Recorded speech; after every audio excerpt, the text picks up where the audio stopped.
అత్యున్నతమైన పురస్కారాలు అందుకున్నటువంటి గ్రహీతలకు గౌరవించుకోవాల్సినటువంటి సన్మానించుకోవాల్సినటువంటి బాధ్యత మన యొక్క తెలుగు సంస్కృతి, తెలుగు సాంప్రదాయం, తెలంగాణ సాంప్రదాయం.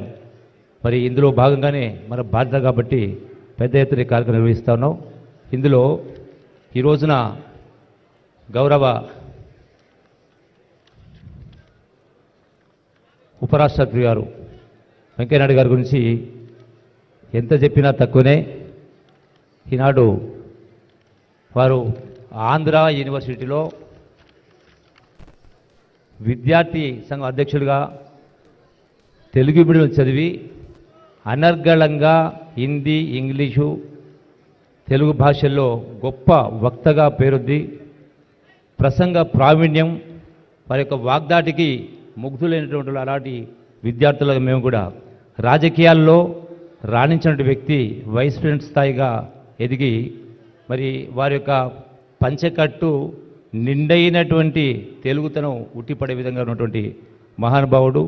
మరి దక్షిణాది రాష్ట్రంలో రాజకీయ ఆరంగేటం చేసి ఉత్తరాది నాయకులతో సమానంగా గౌరవించబడినటువంటి గొప్ప వ్యక్తి మన వైస్ ప్రెసిడెంట్ గారు.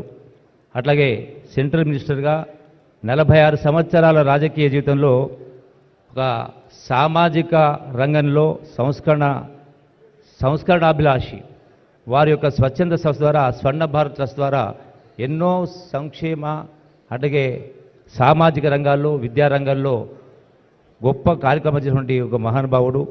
స్వర్ణ భారత్ ట్రస్ట్ ద్వారా ఇవన్నీ కూడా ఏర్పాటు చేయడం జరిగింది. మన యొక్క తెలుగు తేజం ముప్పవరపు యొక్క వెంకయ్యనాయుడు గారు. అట్లాగే దేశ అత్యున్నత 2వ పౌర పురస్కారం పద్మ విభూషణ్ అందుకున్నటువంటి గొప్ప వారికి సగౌరవంగా వారికి ధన్యవాదాలు తెలియజేస్తూ వారి యొక్క అభినందిస్తూ, అట్లాగే మరొక పద్మవిభూషణ్ అవార్డు గ్రహీత డాక్టర్ చిరంజీవి గారు, వారు